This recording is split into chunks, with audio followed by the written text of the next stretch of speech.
Breaking news! Something massive just happened in Baltimore, and it's the kind of move that changes everything. It wasn't just unexpected, it was unthinkable. A franchise icon, gone. A phone call that shook the locker room. And a decision that has fans, players, and even front office insiders still picking their jaws up off the floor. But the real story? It's what happened behind the scenes, the hidden tension, the shifting power dynamics, and the whispers from inside the locker room that paints a picture you won't believe. But before we dive into all the drama, make sure you hit that like button if you're a true Ravens fan. It's always amazing to see fans of all ages supporting this team. And if you feel like it, comment, "Go Ravens!" Let's show the entire NFL that Ravens flock stands strong, no matter what. After 18 years at the helm, John Harbaugh was fired as the head coach of the Baltimore Ravens, and it wasn't just any firing. It was a phone call. That's right. After nearly 2 decades, a Super Bowl championship, and building one of the most consistent cultures in the NFL, Steve Bisciotti ended it with a phone call while Harbaugh was driving home from the team facility. Let that sink in. This wasn't a mutual parting of ways. This wasn't a respectful sit-down in the front office. This was, quite literally, "You're done," over the phone. Now the question that every Ravens fan is asking, how did it come to this? Let's rewind. The 2025 season was, by all accounts, a disaster. Coming off an AFC Championship appearance the previous year and viewed as legitimate Super Bowl contenders, the Ravens crumbled. Despite being loaded with talent and boasting a 2-time MVP at quarterback, they failed to make the playoffs entirely. The final dagger? A gut-wrenching 26-24 loss to the Steelers in the last game of the season, with rookie kicker Tyler Loop missing a game-winning field goal. Sound familiar? The ghosts of missed kicks and critical moments came back to haunt us again. It wasn't just the final loss. From the opening week, where the Ravens blew a 15-point lead to the Bills in the final 4 minutes, the season was filled with missteps, inconsistency, and blown opportunities. Injuries played a role. Key players went down early. Nandi Mabeek suffered a potentially career-ending neck injury in Week 2, and Lamar Jackson missed multiple games due to a hamstring issue by Week 4. Still, even with a mid-season 5-game win streak, the Ravens never looked like a team that could truly contend. The vibe was off. The chemistry wasn't there. The coaching didn't click, and that's where the real story begins. Sources inside the organization described this season as the most disappointing in Harbaugh's 18-year tenure. Despite a 3-year contract extension just 9 months earlier, Harbaugh found himself completely blindsided. He met with GM Eric DeCosta, Ozzie Newsome, and team president Sashi Brown after the season, thinking some staff changes were coming. Maybe a new coordinator or two. Business as usual. Even some players expected as much. No one believed a full regime change was on the table. But the very next day, everything flipped. Steve Bisciotti, who rarely attends road games or practices, started reaching out to players directly. One even met with him at his home. He didn't speak with Lamar Jackson, who's reportedly hard to reach in the offseason, but players urged Lamar to use his influence. And that's the thing. When the face of your franchise is being asked to step up behind the scenes, it tells you something's shifting in the power dynamic. There were growing frustrations with Harbaugh. Not necessarily a mutiny, but enough voices questioning his messaging, his relationships with younger players, and his alignment with the current roster's talent. The vibe in the locker room changed. Some players said his meetings were unfocused, jumping from present goals to future hypotheticals, and that some of the newer, more talented players didn't quite click with him. Offensive coordinator Todd Monken didn't help. With his aggressive and brash style, he rubbed several players the wrong way, especially when frustrations rose around Lamar's availability during injury stretches. Anonymous sources began speaking out, and for a team so reliant on culture, that's usually the first sign that something's broken.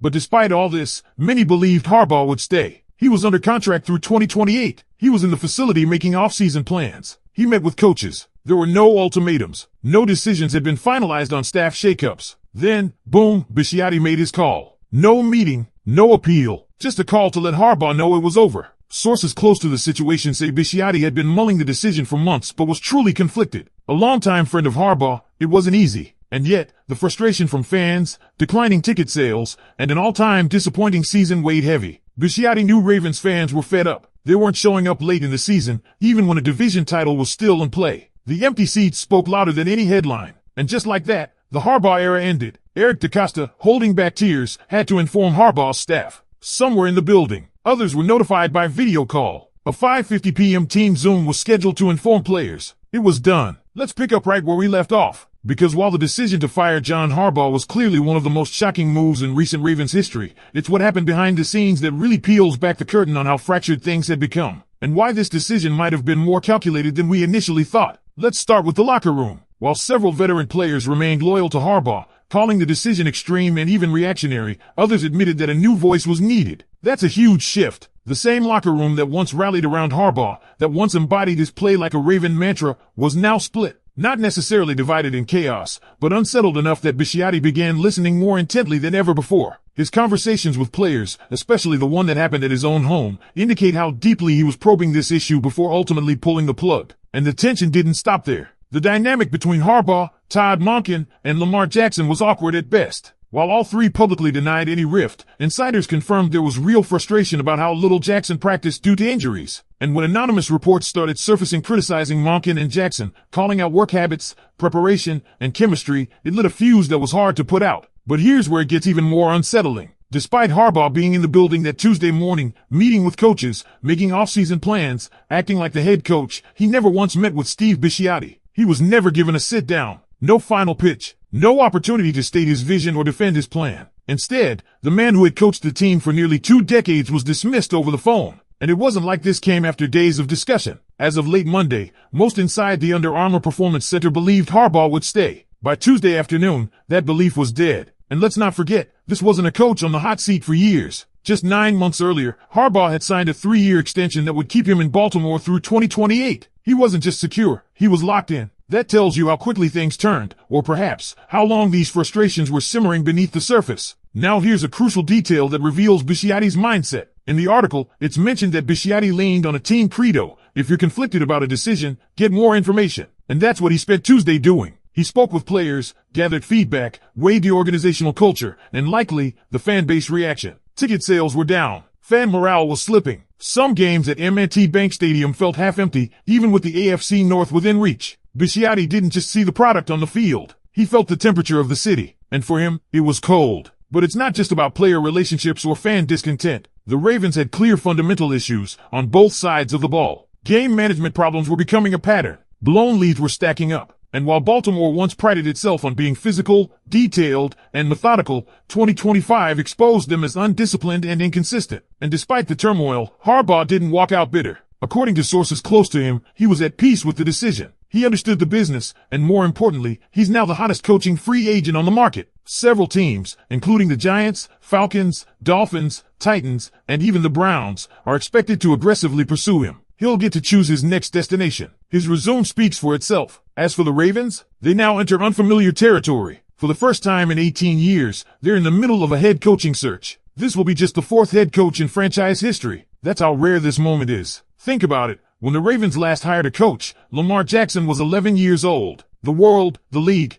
and the team were in a completely different place. The front office, led by Eric DeCosta and Sashi Brown, has already begun laying out plans for interviews. And while their options are vast, the pressure is immense. The next hire won't just shape 2026, it could determine the legacy of this current front office and the future of Lamar Jackson's prime. But what about Lamar? That's the final piece of this puzzle. While it's unclear how involved he was in the Harbaugh decision, multiple players reportedly encouraged him to be more vocal in franchise matters. After all, as one veteran put it, our hopes and dreams rest in Lamar Jackson's hands. You have to include him in the decisions more than any of us. The organization can't afford to lose alignment with its franchise quarterback. Not now, not when his prime years are on the line. And here's the big question as we head into the offseason. Will this monumental shakeup rejuvenate the Ravens and finally unlock their full potential? Or did the organization just remove the one constant that held everything together? That's the debate raging in Baltimore right now. If you're a fan, where do you stand on this? Do you believe this was the bold move the Ravens needed to take the next step? Or a massive gamble that could backfire? Drop your thoughts in the comments, and if you haven't already, hit that like button, subscribe to the channel, and check out the video on the screen now for more Ravens updates.